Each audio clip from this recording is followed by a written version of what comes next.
For the first time, magsasama ang dalawang bigating superstars ng Kapamilya Network.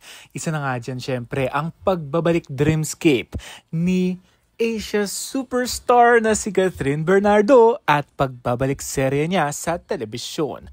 Makakasama niya ito for the first time ever si James Reid na talaga namang ang tagal din niyang nawala sa serye, and now magkasama sila sa isang serye under Dreamscape Entertainment. At syempre a little bit of trivia, pangalawang hindi mo lubos maisip na mangyayari talaga ito. Just like Alden and Catherine doing Hello Love Again and Hello Love Goodbye, which became, diba, a phenomenal hit. At ito naman, syempre another record-breaking news dahil ang half love team ng Jadine at half love team ng Katniel ay magsasama for the very first time.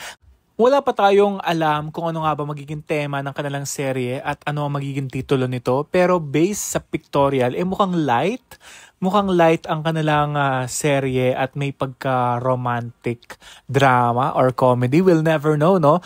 Baka yun patikim lamang, juice pa lang yun. Pero baka yung magiging tema bigating drama. We'll never know, no? Kaya abangan na lang natin to dahil kapag tatak Dreamscape, alam naman natin na pinaghandaan talaga nila ito at quality entertainment ang magiging project.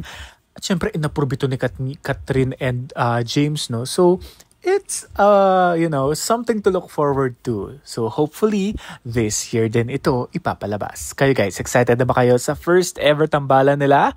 Comment down below.